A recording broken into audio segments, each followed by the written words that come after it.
मध्य प्रदेश के चर्चित ट्विशा शर्मा संदिग्ध मौत मामले में सुप्रीम कोर्ट ने स्वतः संज्ञान लेते हुए आज अहम सुनवाई की।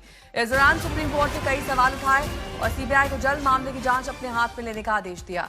शीर्ष अदालत ने आरोपी और पीड़ित परिवार से मीडिया में या सार्वजनिक मंच पर बयान न देने की अपील की है। अदालत में सुनवाई के दौरान ये भी सामने आया कि गिरिबाला सिंह अपने रसूख का इस्तेमाल कर जांच में सहयोग नहीं कर रही है।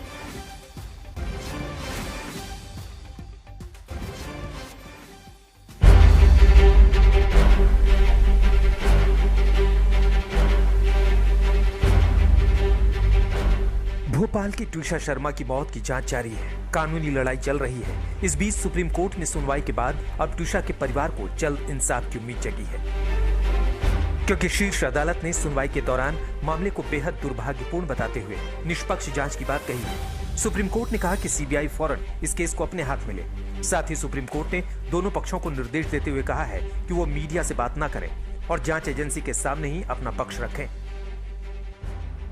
हम पुराने बिंदुओं को कनेक्ट करें तो ट्विशा शर्मा ने पहले भी अपने घर वालों को बताया था कि वो मुश्किल में है और उसके साथ अच्छा बर्ताव नहीं किया जा रहा है। तो ऐसे में जब अपराध का एंगल है तो उसकी जांच भी उसी तरह से होनी चाहिए और एक स्वतंत्र एजेंसी जांच करे तो सच्चाई जल्दी और सटीक ढंग से सामने आने की उम्मीद लगती है। इसीलिए कोर्ट ने कहा है कि एक तो इंटरव्यू ना चलाएं, दूसरा कोई स्वतंत्र एजेंसी जांच करे, जिसके सॉलिसिटर जनरल ने पहले ही बता दिया था कि सरकार ने मन बना लिया है इस मामले की जांच सीबीआई को सौंपी जाए और अब इस पर मुहर भी लग गई। सुप्रीम कोर्ट ने ट्विशा के परिवार के प्रति सहानुभूति जताई। साथ ही कहा, न्यायपालिका के दखल के आरोपों के चलते शीर्ष अदालत को इस केस में स्वतः संज्ञान लेना पड़ा। एक दिन पहले ही ट्विशा शर्मा का दोबारा पोस्टमार्टम हुआ और उसके बाद पुलिस की टीम फिर से गिरिबाला सिंह के घर पहुंच गई है। पुलिस टीम ने उस जगह का मुआयना किया जहां ट्विशा शर्मा का फंदे से लटका शव मिला था। सुप्रीम कोर्ट में सुनवाई के दौरान सॉलिसिटर जनरल तुषार मेहता ने ट्विशा की सास गिरिबाला पर कई गंभीर आरोप लगाए। सॉलिसिटर जनरल ने कहा कि गिरिबाला सिंह कई नोटिस के बावजूद पेश नहीं हुई। केस में बहुत मुश्किल से गिरिबाला सिंह का बयान दर्ज कराया जा सका। इसके साथ ही गिरिबाला सिंह का फोन जब्त करने में भी काफी दिक्कत हुई। बड़ा आरोप लगाते हुए सॉलिसिटर जनरल ने कहा कि गिरिबाला सिंह ने अपने बयानों से ट्विशा की छवि को खराब किया। दिमागी हालत ठीक नहीं होने की वजह से वहां पर उसके व्यवहार और बर्ताव को एक ढाल की तरह इस्तेमाल किया जा सकता है। तो इसके पीछे और क्या वजहें रही हैं ये तो गिरिबाला सिंह ही बताएंगी और पुलिस जांच एजेंसी वहां से उसकी कॉपी कैसे बरामद करती है सीसीटीवी फुटेज की, ये भी देखना दिलचस्प होगा। सुप्रीम कोर्ट में सुनवाई के साथ सीबीआई की टीम केस की जांच के लिए भोपाल रवाना हो चुकी है। जांच एजेंसी एक एक सबूतों की पड़ताल करेगी। ट्विशा के परिवार के आरोपों का सच जल्द ही सामने लाने की कोशिश करेगी। दिल्ली से संजय शर्मा के साथ आज तक ब्यूरो। इस पूरे मामले में ट्विशा की सास सवालों के घेरे में है, जिस पर लगातार अपने रसूख का इस्तेमाल करने के आरोप लगे हैं। आज सुप्रीम कोर्ट में सुनवाई के दौरान सॉलिसिटर जनरल ने भी ट्विशा की सास गिरिबाला सिंह पर कई गंभीर आरोप लगाए। ऐसे में सवाल उठ रहा है कि क्या ट्विशा शर्मा की मौत से जुड़ा ऐसा कोई राज है जो गिरिबाला सिंह छिपा रही।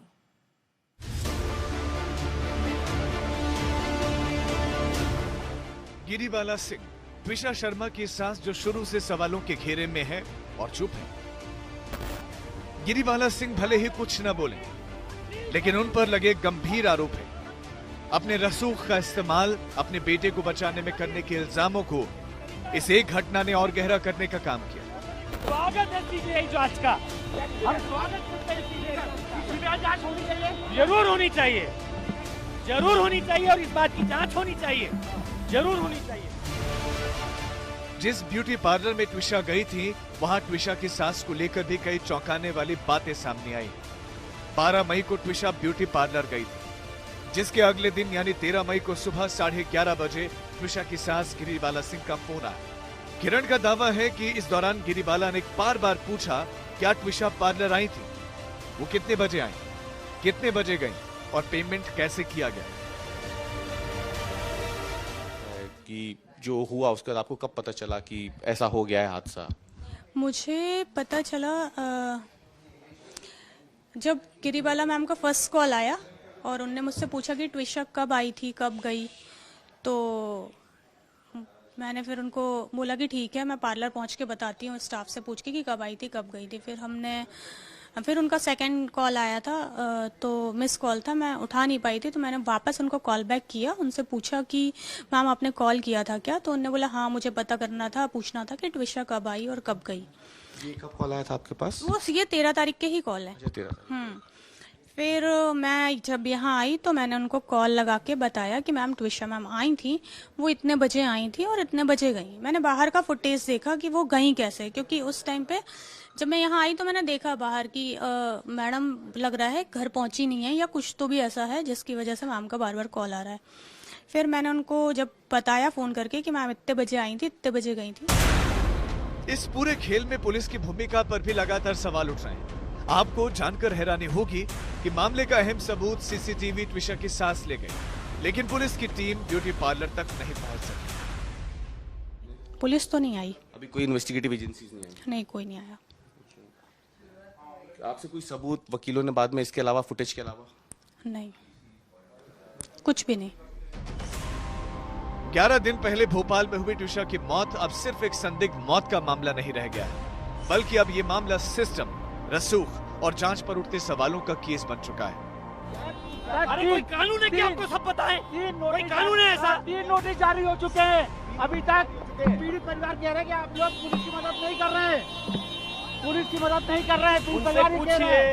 पीड़ित परिवार कहता है, देखिए किस तरीके से मीडिया से बच रहे हैं और इस बात का इल्जाम लगा रहे हैं कि मीडिया बदतमीजी कर रही है। आप जांच को लेकर जो पत्र लिखा है उसको लेकर स्वागत है सीबीआई जांच का।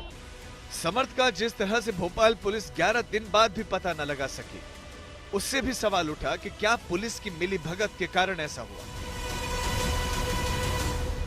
ऐसे बहुत सारे तथ्य हैं जो कि दर्शाते हैं कि उनको एंटीसिपेटरी बेल ग्रांट नहीं करनी चाहिए, ना ही समर्थ सिंह को, ना ही उनकी मदर गिरिबाला जी को। और ये सारी चीजें कोर्ट में प्रस्तुत करेंगे और उम्मीद रखते हैं कि कोर्ट उन सब चीजों को कंसिडर करते हुए समर्थ की एंटीसिपेटरी बेल भी खारिज करेंगी, साथ ही साथ गिरिबाला जी को जो नीचे से बेल ग्रांट हुई है उनकी भी बेल खारिज की जाएगी और उनको गिरफ्तारी के आदेश दिए जाएंगे। अब ट्विशा का ससुराल सवालों के घेरे में, जिसमें सास की भूमिका बहुत अहम मानी जा रही है। भोपाल से रविश पाल के साथ आज तक ब्यूरो। इस बीच बड़ी खबर आपको बता दें, ट्विशा शर्मा की सास गिरिबाला सिंह की अग्रिम जमानत के खिलाफ लगाई गई याचिका पर मध्य प्रदेश हाईकोर्ट में दोपहर 2:30 बजे सुनवाई होगी। यानी कि अब से लगभग पौना घंटे बाद ये सुनवाई शुरू होगी। अग्रिम जमानत उन्होंने हासिल की थी, तभी उन्हें गिरफ्तार नहीं किया गया था। हालांकि वो मुख्य आरोपी इस पूरे मामले में। ट्विशा के परिवार ने यह अर्जी दी है, का कहना है कि अग्रिम जमानत उन्हें इस मामले में नहीं मिलनी चाहिए थी। उन्होंने अपने रसूख का इस्तेमाल करके अग्रिम जमानत हासिल की थी।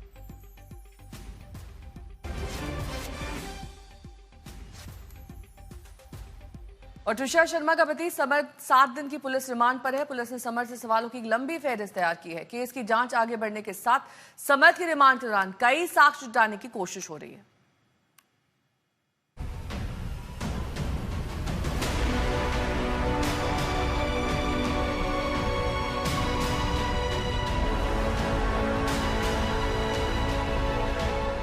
ट्विशा शर्मा की मौत की मिस्ट्री बेहद पेचीदा है।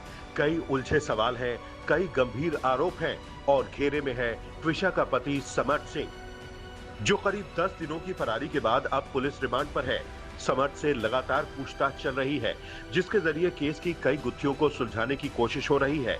आज तक को मिली जानकारी के मुताबिक पुलिस ने समर्थ सिंह से पूछताछ के लिए सवालों की लंबी फहरिस्त बनाई है। समर्थ सिंह से ज्यादातर सवाल जवाब ट्विशा से उसके रिश्ते, ट्विशा की मौत और उसके फरार रहने को लेकर हो रहे हैं।